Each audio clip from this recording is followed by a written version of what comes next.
6 महिन्यात Dapki road railway gate उड्डाणपुलाची लागली वाट। मातोश्री प्रतिष्ठानचा आंदोलनाचा इशारा। शहरातील दापकी रेल्वे गेट येथे काही महिन्यापूर्वी तयार करण्यात आलेल्या उड्डाणपुलाची अवस्था अत्यंत वाईट झालेली आहे। नव्याने तयार करण्यात आलेल्या उड्डाणपूल मोठ्या प्रमाणात क्षतिग्रस्त झाल्याने हा धोकादायक ठरत आहे। अन्नपूर्णा माता मंदिराच्या जवळून शेगावकडे जाणाऱ्या रेल्वे गेटवरील उड्डाणपुलावर मोठमोठे खड्डे पडले असून हा रस्ता ओबडधोबड झालेला आहे। त्यामुळे दुचाकी चालकांसह 4 चाकी चालकांसाठीही उड्डाणपूल धोकादायक बनलेला आहे। लवकरच पावसाळा प्रारंभ होणार आहे।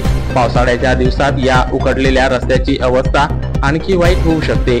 तेव्हा येत्या आठवड्याभरात पावसाळा सुरू होण्यापूर्वी या उड्डाणपुलाची दुरुस्ती करण्यात यावी, अन्यथा तीव्र आंदोलन छेडण्यात येईल, असा इशारा मातोश्री प्रतिष्ठानचे अध्यक्ष योगेश ढोरे यांनी दिनांक 18 मे रोजी दुपारी 4 वाजता ऑनलाईन द्वारे बांधकाम विभागाला दिला आहे।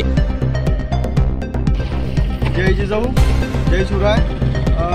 गेल्या 6 महिन्या पहिले भारतीय जनता पार्टीने मोठा गाजावाजा करत रेल्वे गेट इथून शेगाव जाणाऱ्या रस्त्यावर हा रेल्वे ब्रिज बांधला होता।